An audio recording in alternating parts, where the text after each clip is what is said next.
안녕하세요. 결혼한 지 3년 차 30대 중반 여자입니다. 신혼 초초창기부터 최근껏 개표 따기 같은 시댁 식구 하나 때문에 참다 힘 제대로 휘두른 제 사연을 여러분께 사이다를 쏘기 위해서 이렇게 공유해봅니다. 저희 부모님은 어릴 적부터 저나 제 남동생한테 늘 베풀고 살라고 욕심 부리고 살다가 꼭 말년에 욕먹고 버림받으니 착하게 살라고 귀에 딱지가 붙도록 말씀하셨어요. 본인들의 철학이 그런 거기도 했고, 무엇보다 저희 엄마가 결혼하고 욕심 많은 고모들 때문에 무지하게 개고생을 하셨거든요.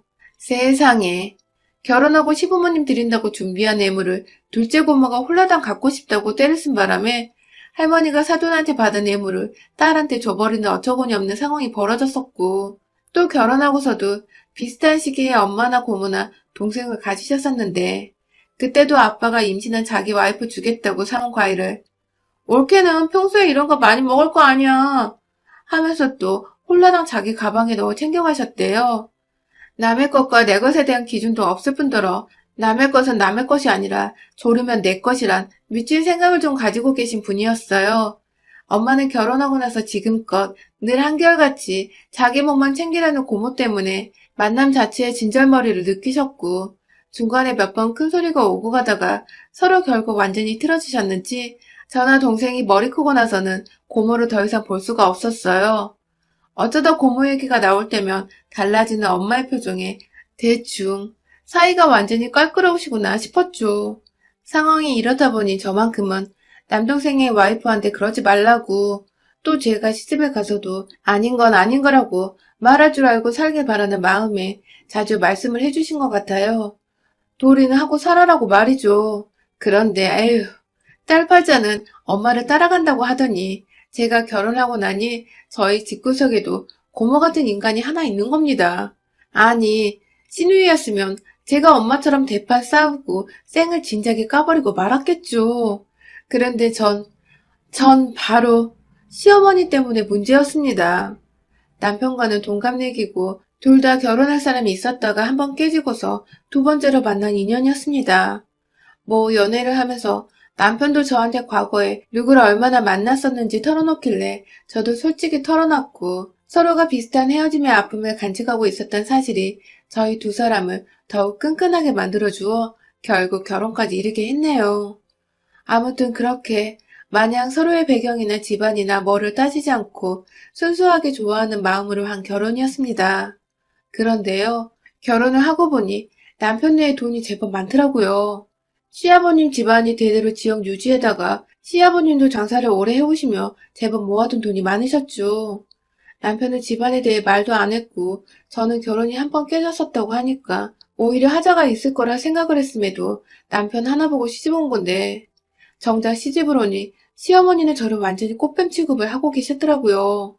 처음 상견례 때나 연애 중 몇 번 시댁에 남편 따라와서 가볍게 커피를 마시다 갔던 적에도 늘 시아버님과는 다르게 시어머니 혼자 꿍에 계셔서 아들이 결혼하는 게 싫으신가 보다며 그냥 늘상 들리는 다른 집 시어머니들처럼 며느리가 마냥 남의 집 딸이라서 반갑지는 않으신가 보다 싶었는데 꽃뱀은 얘기가 달랐죠. 그때부터 뭔가 이미 집안 얘기는 남편이 결혼 후에 다 말해줘서 알고 있었음에도 불구하고 시어머니는 제게 의도적으로 가족 얘기를 숨기고 돈을 보여주려 하지 않는 등의 모습을 보이며 꽃뱀이 아닌 제 앞에서 꽃뱀을 조심하겠다는 마음가짐과 의지를 마구 보여주며 절 아주 기분이 더럽게 만들었어요. 남편이 본인 자취하며 살던 집을 신혼집으로 쓰고 싶다고 해서 저도 집을 안 해가도 되니 애물이라도 잘해가고자 나름 돈을 많이 써서 들고 왔는데 그게 다 나중에 받을 재산을 생각해서 자신한테 잘 보이려 그런 줄 알았다며 시어머니는 요즘 애들보다 애물을 잘해온 것 같아. 나한테 받을 돈 때문에 미리 밑밥 가는 거야? 라며 이딴 소리 재밌다고 쪼개면 해대질 않나. 남편과 서로 하는 일이 어떻다며 시아버지와 직업 얘기에 대해서 말을 나누고 있으면 옆에 와서 한다는 말이 그래서 일이 힘드니까 직장을 그만두겠다는 거야. 뭐야. 줘도 그 돈은 우리 아들한테 주지. 네 몫은 없어. 라며 돈 얘기를 대뜸 하시는 바람에 저나 옆에 있던 남편, 시아버지까지 다 이게 무슨 소리냐며 황당해했죠. 전 아무 생각도 없는 그 재산을 자꾸만 제가 미리 받으란다고 혹은 나중에 받을 거니 지금 현재를 대충 살려야 한다는 식으로 야금야금 절 열받게 하셨어요. 이런 소리도 한두 번 들었어야 별 생각이 없는데 자꾸 들으면 정말 열뻗치고 약오르거든요. 나를 다른 사람도 아닌 돈에 환장한 며느리처럼 보는 그 눈빛과 경멸 혹은 조롱이 섞인 듯한 말들이 진짜 진절머리가 넘어서 확 나. 시어머니고 뭐고 머리털을 다 뽑아서 입에 넣어버릴까. 뭐 그런 생각도 했었답니다. 아무튼 남편과 서로에 대한 마음이 진심이었고 그랬기에 저도 남편을 낳아주신 시부모님께 며느리 도리는 하고 살려고 했어요.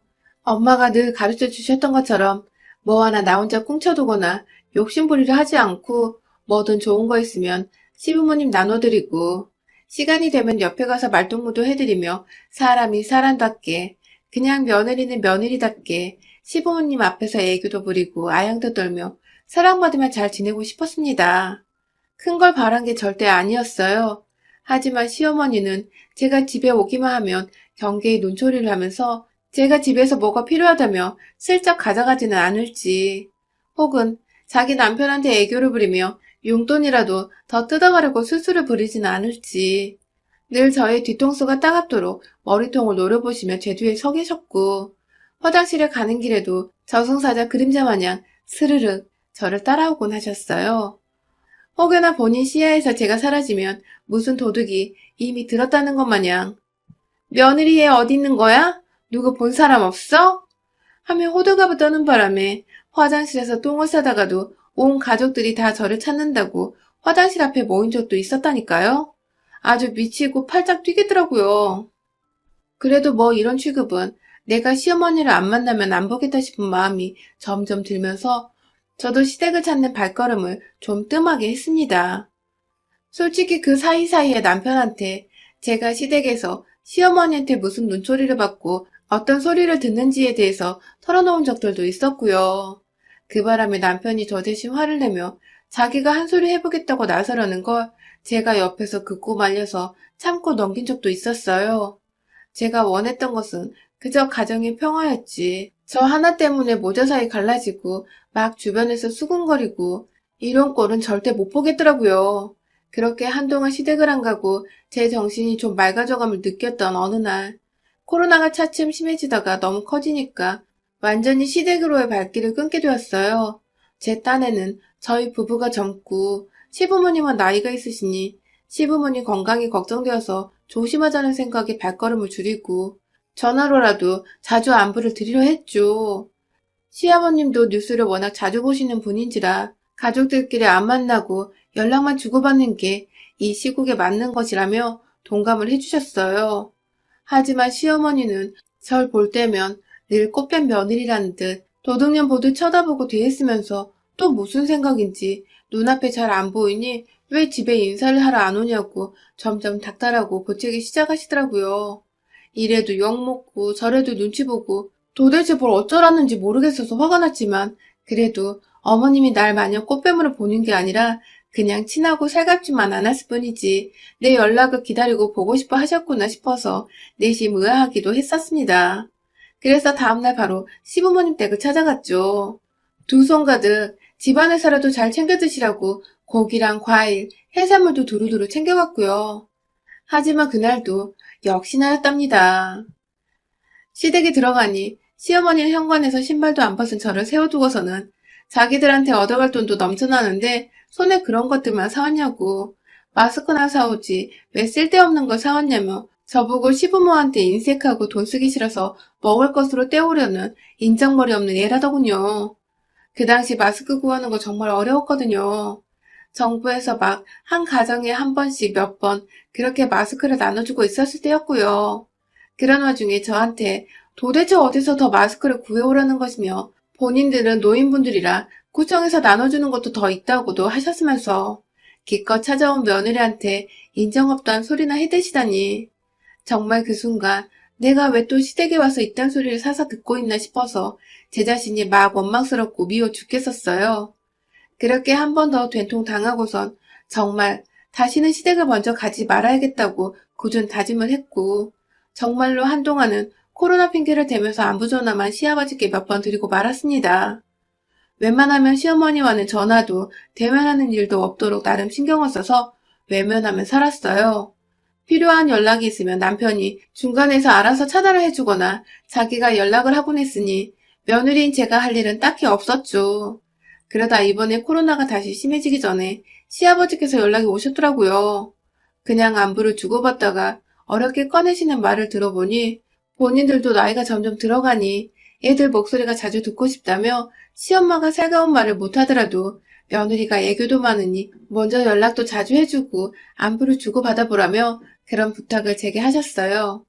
솔직히 시아버님은 늘 저한테 따뜻하셨고 시어머니의 막말을 직접적으로 들으며 제가 어머니한테 어떤 취급을 받는지를 하나도 모르셨기 때문에 단순히 시어른의 입장에서 그런 말씀을 충분히 하실 수 있겠더라고요.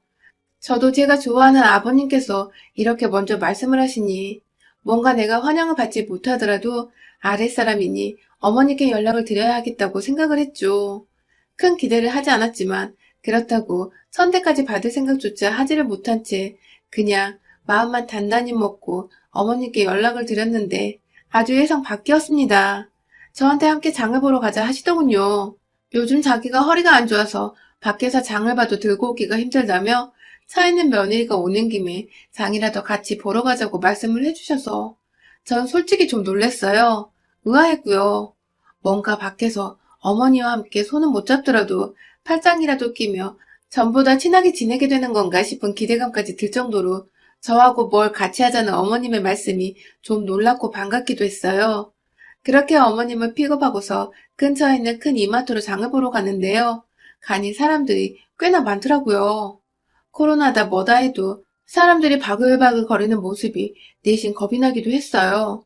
그래서 마스크를 꽉 쓴 채 시어머니께도 마스크를 잘 끼시라며 콧등에 있는 철사 고정대를 살짝 눌러드리려 했는데 전 정말 시어머님 걱정이 돼서 마스크 잘 쓰라고 한 행동인데 시어머니는 제 손을 걷어차시더니 이게 나 숨 모셔서 돼지게 하라고 작정했네 라시더군요. 제가 어머니 숨통을 끊어놓으려 했다는 겁니다.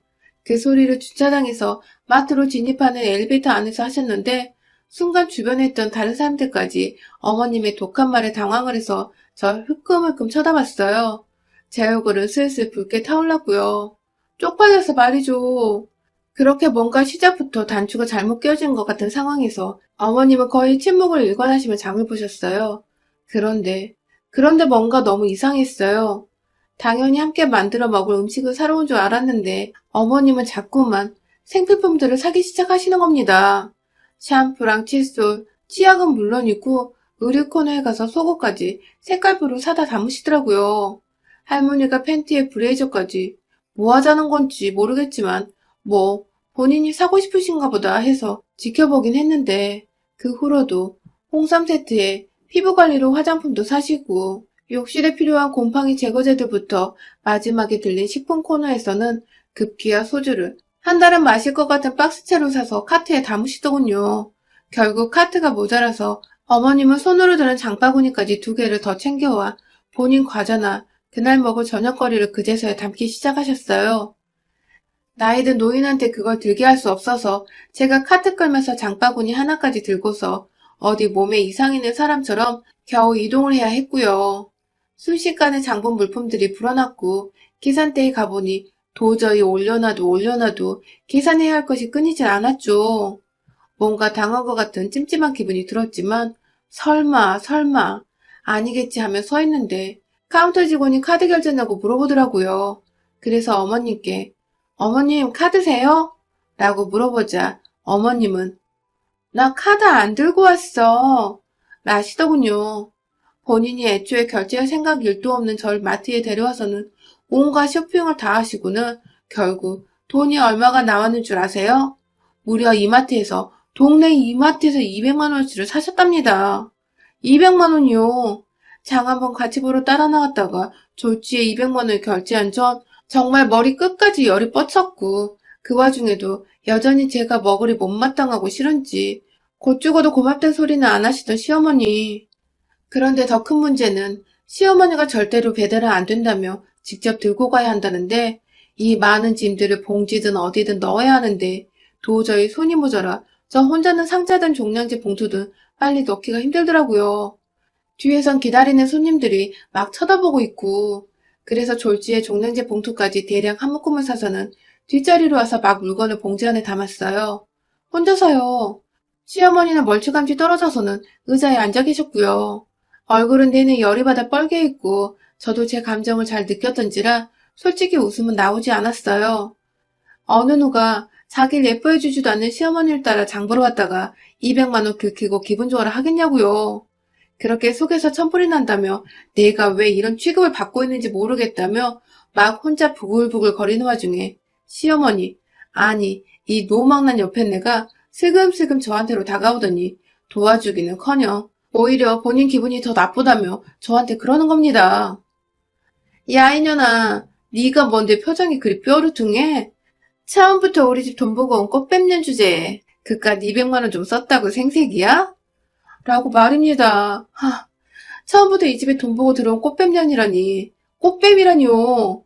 잘못 알아도 한참 잘못 아는 시어머니께 그런 게 아니라고 막 말을 하는데 주변 사람들, 특히 어머님 또래 나이 드신 아주머님들이 막 웅성거리며 모여들며 흥미롭다며 시어머니가 할 다음 얘기를 기다리는 듯 집중하기 시작했어요.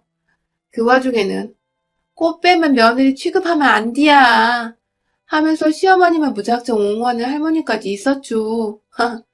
정상의 마인드로는 도저히 변명도 찾지 못하겠는 그 상황. 마저 봉투에 넣을 짐들은 아직 한가득이고 카트 옆에는 물건 담은 종량제 대량 봉투가 또 한가득. 저도 그만 열이 뻗쳐 더는 이 짓거리를 못하겠더라고요. 봉지에 물건 담다가 딱 시어머니의 속옷을 넣을 차례였는데 꼴보기도 싫어하는 며느리 카드로 자기 속옷을 시뻘겋고 노란 것들로 알록달록하게 담아낸 어머님 생각을 하니 아오 씨 진짜 이걸로 어른만 아니면 한 대 쥐어받고 싶어 죽겠는 겁니다. 그때 어머님이 옆에 계시던 아주머님들을 향해 말했어요. 꽃뱀이라 그런지 애가 저런 야한 거 속옷 보면 시선을 쉽게 못 끊어내. 별나다 별나. 라고요.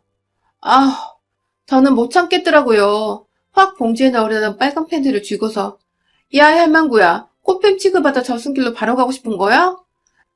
라며 시어머니 얼굴에 확 덮어 씌워버렸네요. 이 짓거리 못해 먹겠다고 우리 시어머니가 며느리 꽃뱀 취급하네. 무서워서 못 살겠네. 하며 눈에서 억지로 눈물까지 쥐어짜내고서는 시어머니를 향해 브래지어부터 팬티까지 모조리 던지고 머리 위에 씌웠습니다. 제가 그렇게까지 발악하고 울고불고 난리치니 이번엔 주변에서 제 또래의 여자들이 모여들었어요. 할머니들 틈에서 제 편을 들어주는 동지들이 나타난 것입니다. 망할년, 망할 시엄마 등의 욕을 하며 막 저주를 퍼부으니 동시에 구경하던 할머니 아줌마들이 분위기에 휩쓸린 건지 그제서야 제가 불쌍하다며 제 편을 들어주기 시작하고 동정의 눈길을 보내왔어요. 진짜 이 마트에서 아주 며느리들과 시어머니들이 다 장을 보다가 결국 구경의 끝에 저의 편에 서게 되며 저는 여러 동지들의 응원으로 시어머니께 더 큰 목소리로 이 거지 같은 년아! 라는 외마디 한번 지르고 장 본 것들 그대로 카트에 실어서 혼자 엘리베이터를 타고 내려왔어요. 시어머니는 뒤에서 사람들이 하도 욕을 하니까 혼자 계단인지 비상구인지 문 열고 나가 먼저 올라가셨고요. 주차는 지하에 해놨는데 말이죠. 그날 저는 제가 장 본 것들 다 제 차 트렁크 안에 실은 뒤에 그대로 집으로 돌아왔습니다. 그냥 제 집에서 생활 아이템들 쇼핑했다고 생각을 했고 정 필요 없던 것들은 다시 이마트 가서 환불을 해버렸습니다. 그날 후 시어머니는 사람들한테 욕먹고 저한테도 속옷 뒤집혀 씌운 게 쪽팔리고 무섭고 뭐 복잡했던지 평소처럼 연락이 한 번도 없었고 왜인지 그 소리를 남편한테도 못하겠던지 시아버지며 저희 남편까지도 제게 별다른 말을 안 하더라고요. 지금까지도 그때 이마트에서 있었던 사건은 시어머니와 며느리인 저 단 둘만의 비밀이자 평생토록 숨겨야 할 아찔한 기억이 되어버렸답니다. 저한테는 유쾌상쾌 통쾌한 기억인데 시어머니께는 질색팔색 끔찍한 기억이 되어버린 날이었답니다. 여러분의 생각은 댓글로 남겨주세요. 오늘도 시청해주셔서 정말 감사합니다.